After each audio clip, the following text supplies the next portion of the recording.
যে ইমাম চাকরি চলে যাওয়ার ভয়ে হক কথা বলে না, যে বক্তা দাওয়াত কমে যাওয়ার ভয়ে হক কথা বলে না, যে নেতা নেতৃত্ব চলে যাবার ভয়ে হক কথা বলে না, এরা খালি বোবা না, এরা বোবা শয়তান। আপনারা সকলে কেমন আছেন? আলহামদুলিল্লাহ। যারা আলহামদুলিল্লাহ বললেন না তারা কেমন আছেন? আলহামদুলিল্লাহ। তারাও ভালো আছেন। সকলকে ভালো রেখেছেন কে? যদি জবান আল্লাহ দিয়ে থাকে আওয়াজ দিয়ে বলতে হবে, আমাদের সকলকে সুস্থ রেখেছেন কে? সে আল্লাহর জন্য শুকরিয়া তার মোহাব্বতান সবাই মিলে পড়ছি আলহামদুলিল্লাহ। আমরা পড়ছি রব্বানা লাকাল হামদ হামদান কাসীরান তাইয়িবান মুবারাকান ফীহি। দুরূদ এবং সালাম প্রেরণ করছি বিশ্ব মানবতার মহান আদর্শ আপনার আমার জন্য আল্লাহ তাআলার পক্ষ থেকে প্রেরিত রহমত সাইয়্যিদুল মুরসালিন খাতামুন নবিয়্যিন রাহমাতুল লিল আলামিন মুহাম্মাদুর রাসূলুল্লাহ সাল্লাল্লাহু আলাইহি ওয়াসাল্লাম। সম্মানিত ভাইরা, তো তাফসীরুল কোরআন মাহফিল মানে কি? বক্তা যে আয়াত তেলাওয়াত করেছে ওই আয়াত ভেঙে ভেঙে জাতিকে বুঝিয়ে দিবে। তো এই কথা বলতে যে কার পক্ষে গেল কার বিপক্ষে গেল এটা চিন্তা করবে না, বরং তার কথাতে আল্লাহ খুশি আছেন কিনা এটা চিন্তা করে কথা বলবে। কথা কি ঠিক? যদিও কিচ্ছা কাহিনী শুনতে ভালোই লাগে আমাদের, কারণ এটা অনেকটা ভিটামিনের মতো, খাইতেও মজা লাগে, চেহারাও সুন্দর হয়, কিন্তু রোগ সারে না। রোগীর যদি রোগ সারাতে হয় তখন তার জন্য অ্যান্টিবায়োটিকের প্রয়োজন হয়। কোরআনের তাফসীর হচ্ছে বান্দার জন্য অ্যান্টিবায়োটিকের মতো। বান্দার মধ্যে মুনাফিকের যে রোগ ঢুকেছে, বান্দার মধ্যে শিরকিয়াতের যে রোগ ঢুকেছে, বান্দার মধ্যে ইসলামী আন্দোলনের বিরোধিতার যে রোগ ঢুকেছে, বান্দার মধ্যে আলেম উলামাকে কটাক্ষ করার, আলেম উলামার বিরোধিতা করার যে রোগ ঢুকেছে, এই রোগকে দূর করতে হলে বর্তমান সময়ে তাফসীর নামক অ্যান্টিবায়োটিকের কোনো বিকল্প নাই। আর বক্তা কেমনে ওয়াজ করবে এটা তো কমিটি বলে দিবে না, এটা স্বয়ং আল্লাহ বলে দিয়েছেন। সুবহানাল্লাহ। আমার আল্লাহ নিজেই বলেন, বক্তা ওয়াজ করতে চাও, শ্রোতাদেরকে কথা শোনাতে চাও, কোন সিস্টেমে কথা বলবা, কোন রুলস রেগুলেশনসে কথা বলবা, সেটা আমি আল্লাহ নিজে ঠিক করে দিয়েছি। আল্লাহ নিজেই বলেন, ফাযাক্কির বিল কোরআন, বান্দা যদি তোমাকে ওয়াজ করতেই হয় আল্লাহর কোরআন দিয়ে ওয়াজ করা লাগবে। কি দিয়ে করা লাগবে? আয়াতের রেফারেন্স আল্লাহর হাবিব হাদিস দিয়েছেন, তিনি বলেন, মান ক্বালা বিহি সাদাকা। এই দুনিয়াতে বর্তমান প্রায় 800 কোটি মানুষ বাস করে। কত কোটি? সব মানুষ কি কথা বলতে জানে? কিছু মানুষ কথা বলতে জানে না। আমার বেনাপোলের ভাষায় বলে বোবা। আপনারা কি বলেন? কিছু মানুষকে আল্লাহ জবান দেন নাই, তাই কথা বলতে পারে না, তারা বোবা। আবার এই সমাজে কিছু মানুষ পাওয়া যায় যারা কথা বলতে পারে তারপরেও বোবা। তারা শুধু বোবা নয়, রাসূলের ভাষায় তারা হচ্ছে বোবা শয়তান। যে ইমাম চাকরি চলে যাওয়ার ভয়ে হক কথা বলে না, যে বক্তা দাওয়াত কমে যাওয়ার ভয়ে হক কথা বলে না, যে নেতা নেতৃত্ব চলে যাবার ভয়ে হক কথা বলে না, এরা খালি বোবা না, এরা বোবা শয়তান। তো যারা কথা বলতে জানে, সবাই তো আবার এক ভাষায় কথা বলে না। এক ভাষায় বলে, বিভিন্ন ভাষায় বলে। যে ভাষায় বলুক না কেন প্রতিবাদ তো করা যায়, যায় না? শোনেন, যে ইমাম হক কথা বলে না তার পিছনে সালাত আদায় করা যায় নাই। কি হবে আলেম হয়ে ইমাম সেজে মসজিদেতে, যদি পারো সত্য কথা উচ্চ স্বরে না বলিতে। চাকরির ভয় করো যদি ছেড়ে দাও ওই না গদি, চাকরির ভয় করো যদি ছেড়ে দাও ওই না গদি। কি হবে ধোঁকা দিয়ে আল্লাহকে, কি হবে বেঁচে থেকে অযথা বিদ্যা শিখে, যদি না করতে পারি শোষণবিহীন সমাজটাকে। বন্ধুগণ আমার, তো যে দেশের যে ভাষার মানুষ হোক আর যে ভাষায় কথা বলুক না কেন, আল্লাহ নবী বলেন, মান ক্বালা বিহি সাদাকাত, এই মানুষগুলোর মধ্যে তারাই কেবল সত্য কথা বলে যারা আল্লাহর কোরআন দিয়া কথা বলে। তাইলে কোরআনের কথা কি কথা? জোরে বলেন কি কথা? কোরআনের কথা যদি সত্য কথা হয় তাইলে কোরআনের মাহফিল সত্য মাহফিল। কোরআনের কথা যদি সত্য কথা হয় তাইলে কোরআনের দাল সত্য দাল। কোরআনের কথা যদি সত্য কথা হয় তাইলে কোরআনের নেতা সত্য নেতা। কোরআনের বাইরে যত দল যত নেতা সব হচ্ছে মিথ্যাবাদী আর বাতিল নেতা। কথা ঠিক? সেই কোরআন থেকে যদি একটু কথা বলি কষ্ট হবে? কিছুক্ষণ শোনা যাবে ইনশাআল্লাহ? শুনবেন ইনশাআল্লাহ? আমরা আজকে ওয়াজ করব কোরআনুল কারীমের 67 নাম্বার সূরা থেকে। কত নাম্বার? সূরার নাম হচ্ছে সূরা আল মুলক। কি নাম? আমি যে আয়াত আপনাদের সামনে তেলাওয়াত করেছি এই আয়াতটা এই সূরার প্রথম নাম্বার আয়াত। কত নাম্বার আয়াত বলেন? সূরার নাম কি? আয়াত নাম্বার, সূরা নাম্বার। এই সূরাটা নাজিল হয়েছে রাসূলের হিজরতের আগে, সেই জন্য সূরাটাকে বলা হয় মাক্কি সূরা। তাইলে আমরা আজকে কথা বলবো সূরা আল মুলক থেকে আয়াত নাম্বার 1। কি মর্যাদা সূরা আল মুলকের! আল্লাহ রাসূলের প্রখ্যাত সাহাবী আব্দুল্লাহ ইবনে আব্বাস রাদিয়াল্লাহু তাআলা আনহুমা বর্ণনা করেন, যদি কোন আল্লাহর বান্দা দুনিয়ায় বেঁচে থাকা অবস্থায় প্রতিনিয়ত সকাল সন্ধ্যা সূরা আল মুলকের আমল করে মরতে পারে, এরপরে যদি লোকটা কোন কারণে হাসরের দিনের বিচার হয়ে যাবার পরে জাহান্নামী সাব্যস্ত হয়, যখন তাকে জাহান্নামের দিকে টেনে নিয়ে যাওয়া হবে, সেই সময় সূরা আল মুলক সেখানে হাজির হইয়া আল্লাহর সাথে ঝগড়া করে ওই বান্দাকে জাহান্নাম থেকে বাঁচায়া জান্নাতে নিয়ে চলে যাবে। অন্য এক বর্ণনায় আল্লাহর হাবিব বলেন, এই দুনিয়াতে যারা সকাল সন্ধ্যা সূরা আল মুলকের আমল করে মারা যায়, আপনারা জ্ঞানবান মুসলমান আপনারা বলেন, যারা শুধু সূরা আল মুলকের আমল করে ওরাই মরে, যারা আমল করে না ওরা মরে না? মরে মরে মরে। যাদের টাকা আছে সেও মরে, যার টাকা নাই সেও মরে, যে ক্ষমতায় থাকে সেও মরে, যে বিরোধী দলে থাকে সেও মরে। কথা বলছেন না কেন? কারণ এই পৃথিবীতে কেউ চিরকাল বেঁচে থাকে? সবচেয়ে বেশি ক্ষমতায় ছিল ফেরাউন, 450 বছর। সেও পৃথিবীতে বেঁচে থাকতে পারে? পৃথিবীতে কেউ স্থায়ী হয় না, হোক না সে ফেরাউন কিংবা নমরুদ, কেউ ভবে চিরকাল রয় না। ফেরাউন শেষ তক ছিল না, মৃত্যু তাকেও ছেড়ে দিল না, হোক না সে মহারাজা আর মহাবীর, কাউকে সে অবকাশ দেয় না। পৃথিবীতে কেউ স্থায়ী হয় না, হোক না সে ফেরাউন কিংবা নমরুদ, কেউ ভবে চিরকাল রয় না। ঠিক না? ঠিক। আমরা সবাই জানি মরা লাগবে, কিন্তু মরণের ভয় আমাদের মধ্যে নাই। আমরা যদি মরার 1 ঘন্টা আগেও জানি কোটিখানিক টাকা ইনকাম করা যাবে একটু কলমটা ঘুরাইয়ে দিলে, তাও আমরা মরা নিশ্চিত জেনেও ওই কলম ঘোরাতে 1 মিনিটও লেট করবো না। কি বলেন আপনারা? এই লুদ্দিন আল আজাদ এই মানুষের অবস্থা নিয়ে একটি গজল বলেছে, সেটাও একটু শোনাই। শোনাবো? আরে মানুষ বেহুশ দুনিয়ার পিছে, কি জবাব দিবি রে তুই আল্লাহর কাছে? হালাল হারাম না মানিয়া করছো টাকা কামাই, এত টাকা রাখবা কোথায়? কাফনের তো পকেট নাই। হালাল হারাম না মানিয়া করছো টাকা কামাই, এত টাকা রাখবা কোথায়? কাফনের তো পকেট নাই। টাকা পয়সা লইয়া কি কেউ কবরে গেছে?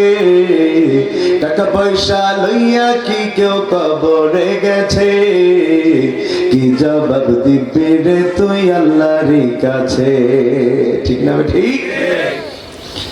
আল্লাহ নবী বলেন, যদি কোন আল্লাহর বান্দা সকাল সন্ধ্যা সূরা আল মুলক কেরামল করে মারা যায়। এরপরে যখন লোকটাকে কবরে রাখা হয়, কিছুক্ষণ পর কিরামান কাতিবিনের সেই আমলনামার হিসাব নেয়ার জন্য মুনকার নাকির হাজির হয়ে যায়। হাজির হবার পরে তারা অবাক হয়ে যায়, কিছুক্ষণ আগে যেই লাশটাকে কবরে রাখা হলো সেই লাশটা কবরে নাই, বরং কবরে লাশের বদলে বিশাল দেহের একটা পাখি দাঁড়ায় আছে। মুনকার নাকির লাশটাকে খুঁজতে থাকে তন্ন তন্ন করে, কোথাও নাই কোথাও নাই। এক পর্যায়ে পাখিটাকে প্রশ্ন করে, তুমি যেখানে আছো সেখানে তো একটা লাশকে রাখা হয়েছিল, লাশটা কোথায়? পাখি এবার জবাব দিয়ে বলে, তুমি কি আমাকে চিনো নাকি? মুনকার নাকির বলে, তোমার চেনার কথা পরে, আগে বলো কবরে লাশ ছিল, লাশটা কোথায়? পাখিটা এবার ডাক দিয়ে বলে, তুমি আমাকে চিনো না, আমি হলাম যে লোক যেই লাশটাকে কবরে রাখা হয়েছে। ওই লাশ প্রতিদিন দুনিয়ায় বেঁচে থাকা অবস্থায় সকাল সন্ধ্যা সূরাল মুলকের আমল করত। সেই সূরাল মুলক আজকে আমি তার কবরে পাখির আকার ধারণ করে ওই লাশটাকে আমার ডানার নিচে আশ্রয় দিয়ে তোমাদের করা 3টা প্রশ্নের উত্তর দিয়া তার কবরটাকে আমি জান্নাতের বাগান বানাতে এসেছি। কি মর্যাদাবান সূরা, সূরা আল মুলক, মনে থাকবে? এবার আয়াতের অর্থের মধ্যে ঢোকা যাক। আল্লাহ বলছেন, তাবারাকাল্লাযী বিয়াদিহিল মুলক, মহাপবিত্র মহাপুণ্যময় সেই সত্তা, যেই সত্তার এক হাতে গোটা বিশ্বজগৎ অবস্থান করছে। কথাটার মানে বুঝলে সুবহানাল্লাহ তো জোরে বলতেন। কথাটার মানে বুঝেন নাই, বুঝাচ্ছি। আপনারা কি এই পোস্টারটাকে দেখতে পাচ্ছেন? জবান থাকলে বলেন, দেখা যায়? এটা কি আমার দেহের তুলনায় ছোট নাকি বড়? এটা আমার কয় হাতে? মাশাআল্লাহ। এখন বলছেন, হুজুর কোথায় কি লেখা আছে পড়েন। পড়তে পারবো? কেন পারবো? আমি লেখাপড়াও জানি, চোখেও দেখতে পাই, আর এটা আমার দেহের তুলনায় ছোট। কোথায় কি লেখা আছে মুহূর্তের মধ্যে বলে দিতে পারবো। কিন্তু এই পোস্টারটা যদি ছোট না হয়ে গোটা শ্যামনগর উপজেলার মতো বড় হতো, আর যদি আপনারা আমাকে বলতেন, হুজুর একটু পড়ে শোনান, আমি কি পারতাম? লেখাপড়া জানি, তাও কেন পারতাম না? কারণ এটা আমার ক্যাপাসিটির বাইরে চলে যেত। কারণ এটার আকার, এর ক্ষমতা আমার দৃষ্টি শক্তির চাইতে বেশি। আল্লাহর এক হাতে রাজত্ব মানে কি? গোটা বিশ্ব জগতের তুলনায় গোটা রাজত্ব যা আল্লাহ বানিয়েছেন এগুলো আল্লাহর ইজ্জতের তুলনায়, আল্লাহর ক্ষমতার তুলনায়, আল্লাহর বড়ত্বের তুলনায় গোটা রাষ্ট্র ব্যবস্থা এত ক্ষুদ্র, এত দুর্বল, এত ছোট যে গোটা রাষ্ট্র ব্যবস্থাকে আমার আল্লাহ এক হাতে রেখে কন্ট্রোল করেন। 1 মিনিট এদিকেও যায় না, 1 মিনিট ওদিকেও যায় না। গোটা রাষ্ট্র ব্যবস্থা আমার আল্লাহর পায়ে সেজদা দিতে বাধ্য। কি আল্লাহ পেয়েছে! সুবহানাল্লাহ, সুবহানাল্লাহ। তাইলে গোটা রাষ্ট্র ব্যবস্থা আল্লাহর কয় হাতে? এবার আমরা প্রশ্ন করলাম, আল্লাহ গোটা রাষ্ট্র ব্যবস্থা আপনার এক হাতে কেন? আল্লাহ নিজেই তারপরে উত্তর দিচ্ছেন, ওহুয়া আলা কুল্লি শাইইন কাদির। আল্লাহ বলছেন তার কারণ হচ্ছে গোটা রাষ্ট্র ব্যবস্থায় আমি আল্লাহর চাইতে শক্তিশালী আর কেউ নাই। সব চাইতে শক্তিশালী কে? আল্লাহ। জোরে বলেন না কে? আল্লাহ। ক্ষমতার উৎস কে? আল্লাহ। না জনগণ? আল্লাহ। জনগণ, জনগণ। আল্লাহ। আপনি বলছেন আল্লাহ, আর আপনার আইনে পড়ানো হচ্ছে জনগণ। যত এটার বিরুদ্ধে বলেন মামলা হবে। মানুষের এত ক্ষমতা যদি হয়, দুবেলা কেন বেঙ্গালুরু যাওয়া লাগে চিকিৎসা করতে? এত ক্ষমতা। 3 বার টয়লেটে গেছে, 4 বারের বারে মাল কাছে পুড়ে গেছে। কথা বলছেন না কেন? নড়তে পারে না, এত ক্ষমতা। আর আল্লাহ বলছেন ওহুয়া আলা কুল্লি শাইইন কাদির, ক্ষমতার উৎস, সব ক্ষমতা আমি আল্লাহর জন্য। সুবহানাল্লাহ। তাইলে আল্লাহ যদি হয় পৃথিবীর সবচাইতে শক্তিশালী, আমরা সেই আল্লাহর গোলাম, আমাদের শক্তি কি কম? কথা বলে না। যদি কেউ মেম্বারের বাড়ির কর্মচারী হয়, ও কি ভাব বেশি না কম? কথা বলছেন না, ভাব বেশি না কম? মেম্বারের যত না ভাব, ওর কর্মচারী তার চেয়ে বেশি ভাব। কারণ আমাদের দেশে বাসের চাইতে কঞ্চির দাম বেশি, নেতার চাইতে চামচার দাম বেশি। যদি মেম্বার সাহেবের বাড়ির কর্মচারীর এত পাওয়ার হয়, পেটে ভাত নাই, জামা ছেঁড়া, তারপরও ভাত কেন বেশি? কারণ ও জানে আমি মেম্বার সাহেবের বাড়ির কর্মচারী, আমারে যদি কেউ মারে তার ছেড়ে কথা বলবে না যে আমারে মেরেছে। কথা বলছেন না কেন? আর যদি সে কর্মচারী মেম্বার সাহেবের বাড়ি না হয়ে চেয়ারম্যান সাহেবের বাড়ির হয়, গিয়ার তো আর একটা বেড়ে গেল, কি বলে? এবার যদি সে চেয়ারম্যান সাহেবের বাড়ির না হয়ে এমপি সাহেবের বাড়ির হয়, যদি সে কর্মচারী এমপি সাহেবের বাড়ি না হয়ে প্রধানমন্ত্রীর বাড়ির হয়, ওই কর্মচারী যখন সাতক্ষীরা শ্যামনগরের রাস্তা দিয়ে যাবে, এমপি পর্যন্ত ফুল নিয়ে দাঁড়িয়ে থাকবে। কারণ প্রধানমন্ত্রীর কর্মচারীর সাথে খারাপ ব্যবহার করলে পরবর্তীবারে আর নমিনেশন পাওয়া যাবে না। বুঝেন? যদি দুনিয়ার কোন নেতার বাড়ির কর্মচারী হলে তার ভাব বেড়ে যায়, তার ওজন বেড়ে যায়, দাম বেড়ে যায়। আমি তো সেই আল্লাহর কর্মচারী যার অর্ডারে সূর্য উঠে, যার অর্ডারে সূর্য ডুবে, যার অর্ডারে মানুষ মরে, যার অর্ডারে মানুষ জীবন পায়, যে আল্লাহর ক্ষমতার বাইরে কারো যাওয়ার ক্ষমতা নাই। আমি সেই আল্লাহর দিন কায়েমের কাজ করি, আমি সেই আল্লাহর ইকামতে দিনের কর্মী। যদি এই জন্য কেউ আমারে মারে, মারাটা আমারে হয় না, মারাটা আল্লাহর হয়। আর আল্লাহরে যে মারে, আল্লাহ তারে ছেড়ে কথা বলে না। আল্লাহর কর্মচারীকে মারা, আল্লাহর কর্মীকে মারা আর আল্লাহকে মারা সমান কথা। আমরা কর্মচারী কার? আল্লাহ। জোরে বলেন না কার? আমরা প্রতিনিধি কার? কথাই না কাজে, সব এখন কথাই চলতেছে, কাজে না।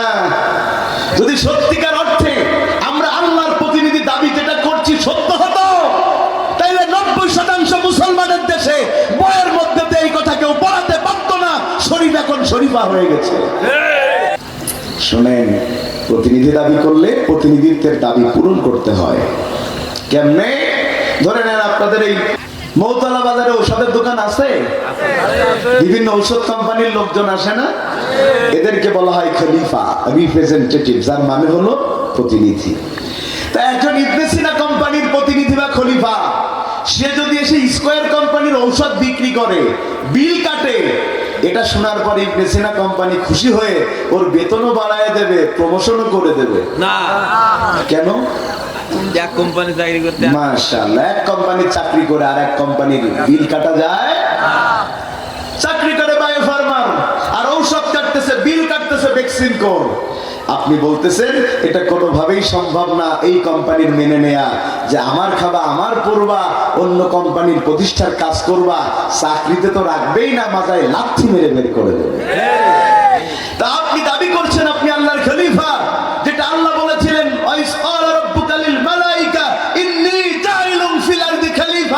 আপনি দাবি করছেন আয়াতের আলোকে আপনি খলিফা, কিন্তু আপনি আল্লাহর কাজ তো করেন না, বরং আপনার শয়নে, স্বপনে, কল্প কথনে, মিছিলে, স্লোগানে, সব জায়গায় বাম আর রাম প্রতিষ্ঠার আন্দোলন। আপনি আল্লাহর খলিফা নন, টাটকা শয়তানের খলিফা। যদি আপনি আল্লাহর খলিফা হতেন, আপনি আল্লাহর বাইরে কোনো কাজ করতে পারতেন না। সে আল্লাহ বলছেন, বান্দা যতই দুর্বল হোক না কেন, যদি আমি আল্লাহর পরে তারা সাহায্যের জন্য হাত বাড়ায়, আমি আল্লাহ আমার রুবুবিয়াত মেনে নেয়ার কারণে তাদের সহযোগিতা করা আমি আল্লাহর উপরে ওয়াজিব হয়ে যায়। আমার আল্লাহ নিজেই বলছেন, ইন্নাল্লাযীনা ক্বালু রাব্বুনা আল্লাহু সুম্মা ইসতাকামু তাতানাজ্জালু আলাইহিমুল মালায়েকা আল্লা তাখাফু ওয়া লা তাহজানু ওয়া আবশিরু বিল জান্নাতিল্লাতী কুনতুম তুআদুন। আমার আল্লাহ বলছেন, যদি কেউ আমার রব বলে মেনে নেয়, যদি এরপরে সে রুবুবিয়াতের উপরে ইস্তেকামাত থাকে, আমি আল্লাহ এত খুশি হই তাদের উপরে, আমি আল্লাহ আসমান থেকে ফেরেশতা নাজিল করে দেই তাদের সহযোগিতার জন্য। আপনাদের অঞ্চলে গাই গরু আছে? গাই গরু, গাই গরু কারে বলে? গরুর মেয়ে জাতকে কি বলে? গাভী গরু বা গাই গরু, হ্যাঁ যারা বাবা এত ক্লিয়ার করে না করলে বুঝে ফেলছিলাম, গাভী গরু সব জায়গাতে আছে। শুনেন, আপনি দুর্বল হলেও আপনার মালিক কতটা সবল, এই উদাহরণটা শুনেন বুঝতে পারবেন। খেয়াল আছে সবার আমার দিকে? এক কৃষক তার বাড়িতে একটা গাভী পুষে, গাভীটাকে প্রচুর যত্ন করে, যতদিন ধরে কিনেছে একদিনও বাইরে বের হতে দেয় নাই, প্রতিদিন গোসল করায়, প্রতিদিন খাওয়ায়। ওই কৃষক নিজের ছেলেকেও অত যত্ন করে না যতটা গাভীটারে করে। কেন করে? গাভী প্রতিদিন 30 লিটার দুধ দেয়। কত লিটার? আর ছেলেরে যত্ন করবে কি? ছেলে তো বাপের পকেট কেটে 14 ফেব্রুয়ারি জরিনার নিয়ে প্রেম করতে যায়। বন্ধুগণ আমার, কি হয়েছে অবস্থা? গাভীটারে এত যত্ন করে, কখনো বাইরে বের হতে দেয়। তাহলে কৃষকের বাড়ি কি আছে? এই গাভীর মালিক কে? ওরা আল্লাহ তো মূল মালিক, দুনিয়াতে একটা মালিক আছে না? তো গাভীটারে প্রচন্ড ভালোবাসে, কিন্তু একদিন মালিকের মন খারাপ। ওই গাভীটা ঘরের মধ্যে গোয়াল ঘরে রয়েছে, খাবার দাবার দিয়ে বের হয়ে এসেছে, দরজা লাগাতে মনে নেই। শুনতেছেন কথা? মালিক চলে গেছে মাঠে বা ঘেরে কাজ করতে, গরু কোথায়? গোয়াল ঘরে। কিন্তু দরজা খোলা দেখে আজকে গরুর মনে বড় আনন্দ, কারণ 3 বছরের মধ্যে কোনোদিন গোয়ালটার দরজা খোলাও পাইনি, বাইরেও বের হতে পারেনি। ওর মনে হতো আমার মালিক আমারে বন্দি করে রেখেছে, স্বাধীনতা দেয় না। আজকে দরজা খোলা পেয়ে গরু বের হয়ে গেছে, বের হয়ে একবার এ পড়ায় যায়, একবার ও পড়ায় যায়, মনে করতেছে খুব স্বাধীনতা পাইছি। কিন্তু গাভী তো বোঝে না, সব স্বাধীনতা স্বাধীনতা না। সব স্বাধীনতা, শিয়াল যদি বলে আমি মুরগির স্বাধীনতা চাই, বুঝবেন লক্ষণ খারাপ। কারণ মুরগি স্বাধীন হলে শিয়ালেরই লাভ, সকাল বিকাল ধরতে পারবে আর নাস্তা করতে পারবে। কিন্তু মুরগি যদি না বুঝে শিয়ালের পামে পড়ে, মুরগির জীবন যৌবন সব শেষ হয়ে যাবে।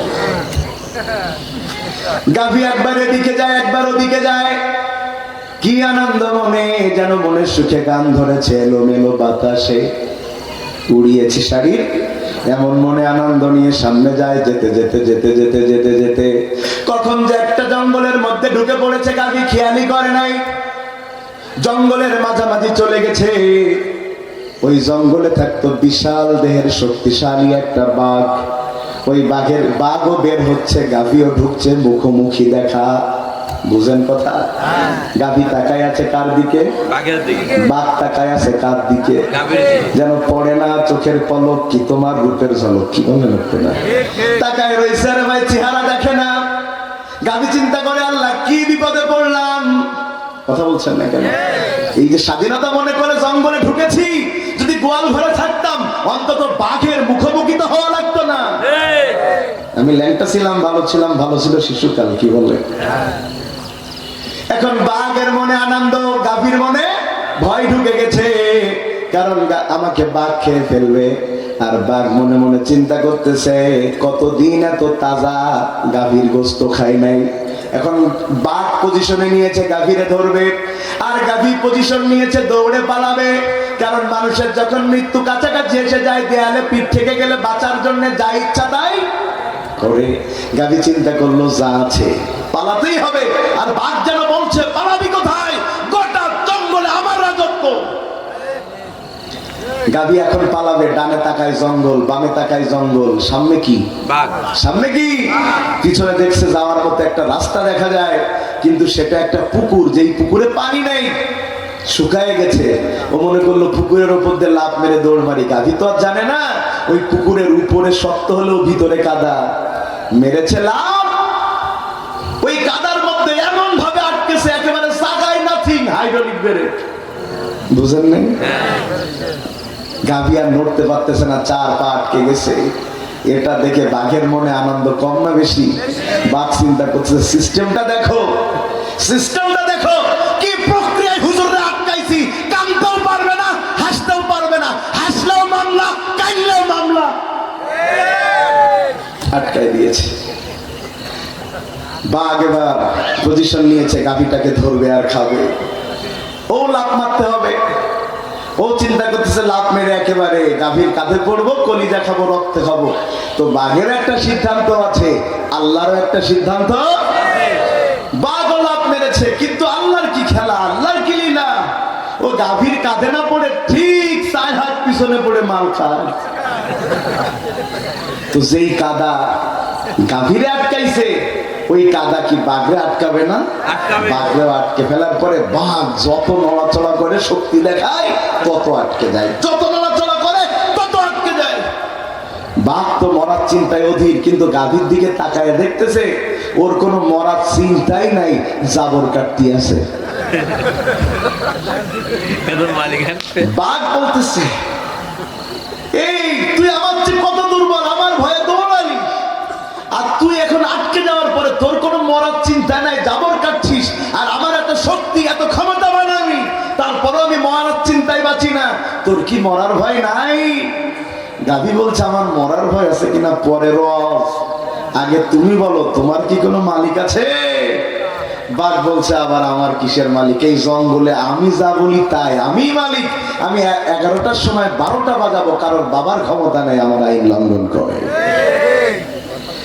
গাভী আবার ডাক দিয়ে বলে, বাঘ তোর কোনো মালিক নাই, তাই তোর মরার চিন্তা, আর আমি গাভী দুর্বল হলেও আমার মরার চিন্তা নাই, কারণ দুনিয়াতে আমার একটা মালিক আছে।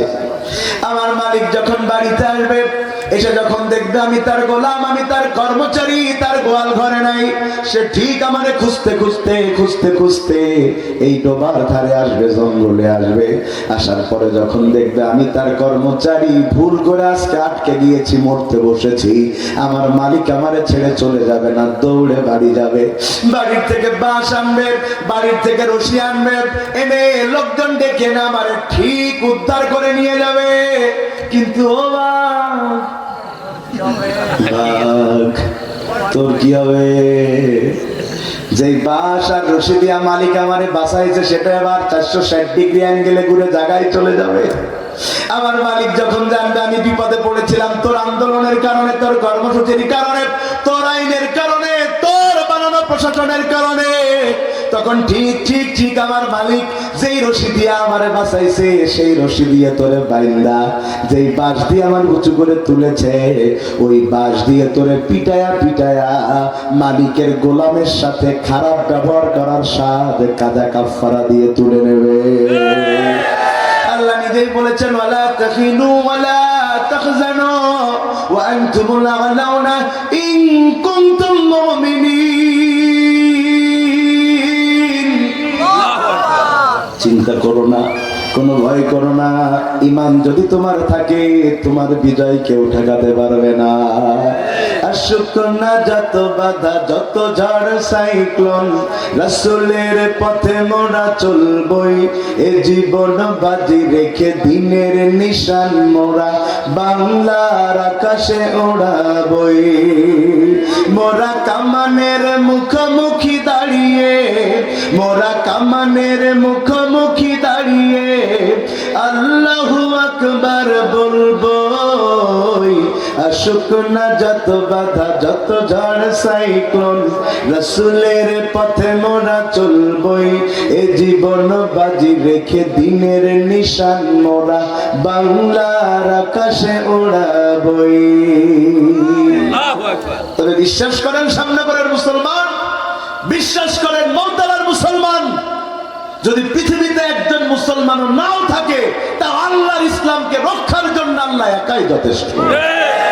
আল্লাহ একাই যথেষ্ট, আল্লাহর জন্য কোনো সাহায্যকারীর প্রয়োজন হয় না। তাফসীর শুনেন, বের করেন সূরাল ফিল। কাবা ধ্বংস করতে এসেছে আব্রাহা, এসেছে না? ওই সময় কি একটা মুসলমানও মক্কাতে ছিল? ছিল না। যদিও দ্বীনে ইব্রাহিমের উপরে কিছু মানুষ ছিল, কিন্তু আনুষ্ঠানিকতার উপরে ছিল না। আব্রাহা কেন ভাঙতে আসছে? আব্রাহার বড্ড রাগ হয়েছে, কাবা ভাঙতে চায়। কেন ভাঙবে? কারণ আব্রাহা যখন কাবা দেখতে এসেছিল, মূল কাবা, এসে দেখতেছে কাবায় এত বেশি রাজা বাদশা আসতেছে, কারোর কোনো বেল নাই। আমি নোয়াখালীতে হজ করতে গিয়েছি, একটা গ্রামে শ্রোতাদের মধ্যে 127 জন দাওরা পাস, 127 জন দাওরা পাস, কামিল মাওলানা হাফেজ দিয়ে সব আছে হবে। আমি বলতেছি এই অঞ্চলে কি হুজুরদের দাম আছে? বলছে দাম কি, এক এক বাড়ি 20 টাকার হাফেজ। কথা বোঝেননি? আর আমি আমার পুরো মসজিদে একলা হুজুর, বুঝলেন? যা হবে একটা মুরগি জবাই করলেও আমার না দিয়ে খাবে না, একলা হুজুর। আর যদি 20টা হইতো, কিন্তু হুজুর এমনি পাওয়া যায়। কথা বলছেন না কেন? তো কত লোক কাবাতে আসছে, আব্রাহা এসেছে অন্য জায়গাতে গেলে কত সংবর্ধনা পায়, কাবাতে এসেছে কোনো বেল নাই, কারণ আব্রাহার চাইতে বড় বড় বাদশারা তো আসে। বড্ড রাগ হয়েছে যে কাবার আমাদের এত এত অহংকার, তাইলে আমি নিজে একটা কাবা বানাবো। কিন্তু ও জানে না আসল আর নকল কোনোদিন এক হতে পারে না। আমার মা কালো হলেও আমার মা, 1 কোটি সুন্দরী মেয়ে আমার এক আপন মায়ের সমান কোনোদিন হবে না। আসল আর নকল এক হয়? এদেশে সাইদি সাহেব ওয়াজ করে গিয়েছেন, তার সুরে ওয়াজ করে হাজারো বক্তা না? কথা বলছেন না কেন? তার সুরে ওয়াজ করে হাজারো বক্তা, কিন্তু সাইদি সাহেবই বাংলাদেশের 15 কোটি লোক যদি এক সাইদি সাহেবের কণ্ঠে ওয়াজ করে, কোনোদিন একটা সাইদির সমান হতে পারবে না। আসল তো আসলই, আসল আর নকল এক হয় না। আমি কথা কি বোঝাতে পারছি আপনাদের? আসলই। ও বলতেছে কাবা বানাবো, এই কাবার চাইতে বড় কাবা বানিয়েছে। কথা শুনতেছেন? সুন্দর করে বানিয়েছে। বানানোর পরে এখন কাবা উদ্বোধন করবে, নাই মানুষ জানবে কেমনে যে নতুন একটা কাবা হয়েছে? সারা দুনিয়া রাজা বাচ্চাদের দাওয়াত দিয়েছে, আমি নতুন কাবা বানাচ্ছি। এই কাবা উদ্বোধন হবে যেদিন, তার আগের দিন রাত্রে কিছু যুবক শুয়ে আছে, ঘুমের মধ্যে কে জানি স্বপ্ন দেখাচ্ছে, ঘুমায় না থেকে আব্রাহা একটা নতুন পায়খানা ঘর বানাইছে, যাও আচ্ছা করে পায়খানা করে আস। যুবকরা সব ঘুম থেকে উঠেছে। তাফসীরে পাওয়া যায় এরা অধিকাংশই কুরাইশ বংশোদ্ভূত ছিল। তারা গিয়েছে যে এখন নতুন কাবা ঘরে, একসাথে অনেক লোক গিয়েছে। কই যাস? পায়খানা করতে যাই। তুই কই যাস? পায়খানা করতে যাই। কই পায়খানা করবি? কই আব্রাহার নতুন ঘরে। এখন সব কাজ একা করা গেলেও, একসাথে করা গেলেও পায়খানা কি একসাথে করা যায়? তা বলতেছে যা এক কাজ কর, যতগুলো ঘর আছে কানাকুনি অন্ধকার, সবাই বিভিন্ন জায়গায় ছড়িয়ে পড়। এমন কোন জায়গা নাই যেখানে পায়খানা করে নাই। কিন্তু একজনও তো যাওয়ার সময় সাথে করে পানি, টিস্যু কিচ্ছু নিয়ে যায় নাই। পানি খরচ করবে কেমনে? এদের মধ্যে সবচেয়ে বুদ্ধিমান যে, ও বলতেছে চিন্তার দরকার নেই, যত দিয়াল আর কানিকুনি আছে মুছে সারা করিয়ালা। এখন দিয়ালও প্লাস্টার হয়ে গেছে, নিচেও প্লাস্টার হয়ে গেছে। পরের দিন সকালবেলা চলে এসেছে আব্রাহা, উদ্বোধন করবে, কিন্তু ঢুকে দেখতেছে ওর আগেই রাতের বেলা কারা উদ্বোধন করে চলে গেছে। খালি গন্ধ আর গন্ধ, চারিদিকে এয়ার ফ্রেশনার মেরেও গন্ধ যায় না। তদন্ত কমিটি গঠন করা হয়েছে, পায়খানা করেছে, কে করেছে, কারা করেছে, তাদের বিচার পরে হবে। তবে যেহেতু বুঝতে পেরেছি পুরানো কাবা থাকতে, আসল কাবা থাকতে নতুন কাবায় কেউ আসবে না, চলো যাই কাবা ধ্বংস করে আসি। রওনা দিয়েছে বিশাল বাহিনী নিয়া, নিজে উঠেছে হাতির উপরে। এই বাহিনীটাকে বলা হয়েছে আসহাবুল ফিল, হস্তি বাহিনী। ওরা যখন কাছাকাছি চলে গেছে কাবা ভাঙতে যাবে, সেই সময়কার নিয়ম ছিল যদি কেউ কাউকে মারতে যায়, যুদ্ধ করতে যায়, আচমকা কেউ কাউকে মারতো না, অনুমতি নেওয়া হতো, যুদ্ধ হবে, মুখোমুখি যুদ্ধ হতো। রাতের আধারে কেউ কাউকে তুলে নিয়ে ক্রস ফায়ারে মেরে ফেলতো না। সেইটা ছিল আয়ামে জাহিলিয়াতের যুগ। তাও তারা রাতের আধারে কাউকে গুপ্ত হত্যা করতো না। আর আজকে সভ্যতার যুগে মানুষগুলোকে বিনা অপরাধে, কোনো খবর বাদেই, আইনি প্রক্রিয়া বাদেই হত্যা করে ফেলে, বিচার চলে না। ডাক দাও কাবার কে দায়িত্বে আছেন? আব্দুল মুত্তালিব রাসূলের কি হয়? দাদা। ডাক দাও। এসে বলতেছে আপনি কি এলাকার দায়িত্বে? বলতেছে হ্যাঁ। বলছে কাবা ভেঙে ফেলতে চায়, আপনারা কি ঠেকাবেন নাকি? বলতে সে ওয়াজ করে। আগে বলো তুমি যখন আসছিলে কাবাতে, তখন ওই কাবার আশেপাশে আমার অনেকগুলো পশু চড়ছিল, তোমার সৈনিকেরা আমার পশুগুলো ধরে এনেছে খাবে, তাই কাবার চিন্তা যার, আমার গরু ফেরত দে। সুবহানাল্লাহ বুঝতে পারে না ঈমান। তার মানে ওরাও জানতো কাবার একটা মালিক আছে, দে ফেরত দে, আমার গরুর মালিক আমি, আমারটা মানে বুঝ করে দে, কাবা যার সে বুঝ করে নেবে। ঈমান দেখেন। লোকেরা বলতেছে পাগল নাকি, এত বড় কাবা রক্ষা করতে আসতে চায় না কেন, চলে যাচ্ছে কেন? তারা আনন্দ করতেছে, গরু ফেরত দিয়ে দিয়েছে, রওনা করেছে, এবার কাবা ভাঙতে যাবে, কিন্তু হাতি আর সামনে যায় না। হাতি সামনে গেলে পা দেবে যায়, হাতিরে এত এত মারে, হাতি যে বসে পড়েছে, হাতি আর উঠে না। কিন্তু হাতিরে যেই না পূব দিকে ঘোরায় সেই চলে, কেবলার দিকে গেলে আর চলে না। ধরো এত চেষ্টা করেও যখন কোনো কাজ হয় না, তারপরও আপনারা সিদ্ধান্ত নিয়েছে ভাঙবে তো ভাঙবেই। আল্লাহ বলছেন তোদের সাইজ করার জন্য কোনো সৈনিকের প্রয়োজন নাই। সাথে সাথে আল্লাহ সুন্দর এই বিশাল হাতির বাহিনীকে, শক্তিশালী হাতির বাহিনীকে ধ্বংস করার জন্য পাঠালেন। কি পাখির নাম? আবাবিল? সঠিক নয়।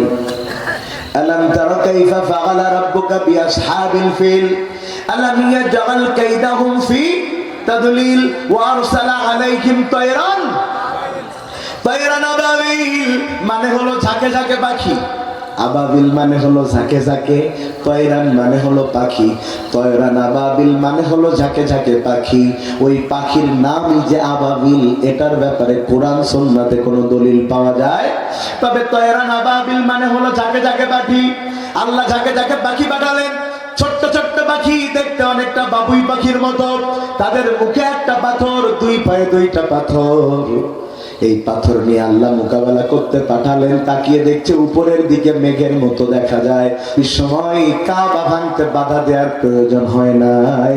আল্লাহ নিজেই নিজের কাবা ভাঙার দ্বারা আসছিল, তাদেরকে ধ্বংস করে দিয়ে আল্লাহ নিজের কাবারে নিজে বাঁচাইছে। তার মানে কি বোঝা যায়? রব্বে করিম আল্লাহ গোটা দুনিয়া ইসলামকে সংরক্ষণ করার জন্য একাই যথেষ্ট। সুবহানাল্লাহ। আবার আয়াতের দিকে ফিরা যাক, তাবারাকাল্লাযী বিয়াদিহিল মুলক। মহা পবিত্র হলো সেই সত্তা, যেই সত্তার এক হাতে গোটা রাষ্ট্র। আচ্ছা, বাংলাদেশও না একটা রাষ্ট্র? কথা বলে না, বাংলাদেশও না একটা রাষ্ট্র? আর আল্লাহর হাতে কি? মুলক মানে রাষ্ট্র, মুলক মানে রাজত্ব, মুলক মানে ক্ষমতা। তা আল্লাহর হাতে রাষ্ট্র, আল্লাহর হাতে রাষ্ট্র যেটা, ওটা বোধ হয় বাংলাদেশের মতো ছোট। কত বড় সারা পৃথিবী! আরে পৃথিবী তো জোনাকি পোকার পিছনে যে আলোটা জ্বলে, এই পৃথিবীর বড়ত্ব জোনাকি পোকার পিছনের আলোর চাইতেও ছোট। সুবহানাল্লাহ। বন্ধুগণ আমার, ভালো করে বুঝেন, আল্লাহর হাতে যে রাজত্ব, সেই রাজত্ব কত বড় একটু শোনাই। শোনাই? আপনাদের কষ্ট হচ্ছে না তো ভাই? একটু শোনাই। শুনেন, একটা রাষ্ট্র গঠন করতে হলে মৌলিক উপাদান লাগে চারটা। জোরে বলেন কয়টা? আওয়াজ হয়নি, বলেন কয়টা? একটা রাষ্ট্র গঠনের মৌলিক উপাদান কয়টা? চারটা। প্রথম নাম্বার হলো, একটা রাষ্ট্র গঠন করতে গেলে জমি বা ভূমি লাগে। জমি বা আমাদের বাংলাদেশ নামক রাষ্ট্রে জমি আছে? আছে, আছে। জমি 56,000 বর্গ মাইল। আর ওই সমুদ্র বিজয় করেছি আমরা, সেখানে এখন আমরা অনেক বেশি পেয়ে গেছি। তো বাংলাদেশের চাইতে বড় রাষ্ট্র কি পৃথিবীতে আর আছে? আমাদের চাইতে বড় রাষ্ট্র ভারত, আমাদের চাইতে 27 গুণ বড়। আমাদের চাইতে বড় রাষ্ট্র চায়না, আমাদের চাইতে 90 গুণ বড়। আমাদের চাইতে বড় রাষ্ট্র যুক্তরাজ্য, আমাদের চাইতে 95 গুণ বড়। আমাদের চাইতে বড় রাষ্ট্র কানাডা, আমাদের চাইতে 116 গুণ বড়। আমাদের চাইতে বড় রাষ্ট্র রাশিয়া, আমাদের চাইতে 200 গুণ বড়। সুবহানাল্লাহ। এখানে এখনো অনেক এমন মানুষ আছে যারা সাতক্ষীরা জেলার বাইরে যায়নি। আছে না? আছে না? আছে না? সাতক্ষীরার বাইরে যায়নি। আর পৃথিবীর অস্তবাদ। এতক্ষণ ধরে যে দেশের কথা বলছি, এমন 300 দেশ মিলে একটা পৃথিবী। ভাইরে আমার, আল্লাহর কাছে তাও মাছির পাখনার দাম আছে। আল্লাহ বলছেন পৃথিবীর কোনো দাম আমার কাছে নাই। সুবহানাল্লাহ, সুবহানাল্লাহ। এই পৃথিবীর চাইতে কত বড় বড় জিনিস আছে, একটু শোনাবো ভাই। শুনেন, এই পৃথিবী দিকে তাকালে, আকাশের দিকে তাকালে সবচাইতে কোন জিনিসটা আমাদের চোখে বেশি পড়ে? সূর্য। কি? সূর্য একটা তারা, সূর্য একটা তারা। এই সূর্য যেটা আপনি দেখতে পাচ্ছেন এই পৃথিবী থেকে, এই সূর্য পৃথিবীর চাইতে 13 লক্ষ গুণ বড়। তার মানে হচ্ছে এতক্ষণ যে পৃথিবীর বর্ণনা দিলাম, এই পৃথিবী 13 লক্ষ এক জায়গায় করে ওই সূর্যের মধ্যে ঢুকায় দিলে আরো জায়গা ফাঁকা থেকে যায়। পৃথিবী থেকে সূর্যের দূরত্ব 9,30,00,000 মাইল, যেটা কিলোমিটার করলে প্রায় 15 কোটি কিলোমিটার হয়। আর সূর্যের কাছাকাছি আর একটা তারকা আছে, এটার নাম হলো ব্যাটেলজিউস তারকা। যেই সূর্য 13 লক্ষ পৃথিবী একবারে খেয়ে ফেলতে পারে, ব্যাটেলজিউস তারকা এমন 33 কোটি সূর্য একবারে তার পেটের মধ্যে ভরায়া দিতে পারে। পৃথিবী থেকে সূর্যের দূরত্ব 15 কোটি কিলোমিটার, আর সূর্য থেকে ওই ব্যাটেলজিউস তারকার দূরত্ব 8 লাখ কোটি কিলোমিটার। সুবহানাল্লাহ। এটা তো একটা তারার, দুটো তারার বর্ণনা দিলাম। হাজারো গ্রহ উপগ্রহ মিলে একটা বিশাল, যে প্রথম আসমানের নিচে আল্লাহ রেখে দিয়েছেন গ্যালাক্সি, গ্যালাক্সি মিল্কি ওয়েতে আমরা বাস করি। এমন হাজার গ্রহ উপগ্রহ মিলে যে বিশাল পৃথিবীকে আল্লাহ সাজিয়েছেন। আল্লাহ বলছেন এই পৃথিবী যে কত বড়, একে ওয়াজ করে শেষ করা যাবে? আমি কি বোঝাতে পারবো? এটার অনেক লম্বা আলোচনা আছে বিজ্ঞান ভিত্তিক, সেটা আমি করতে শুরু করলে আপনারা উঠে দৌড় মারতে শুরু করবেন, সেটা আমি জানি। কারণ এখানে বিজ্ঞানের ওয়াজ করলে 2 ঘন্টা শোনার মতো মানুষ নেই। কিন্তু যেটা আমি ওভারঅল বোঝাতে চাচ্ছি, আল্লাহর রাজত্ব কত বড়, বান্দার তো হিসাব করারও চিন্তা শক্তি নাই। আছে আছে আছে। আল্লাহ বলছেন এই বিশাল পৃথিবী লিল্লাহি মা ফিস সামাওয়াতি ওয়াল আরদ, সব কিছু আমি আল্লাহর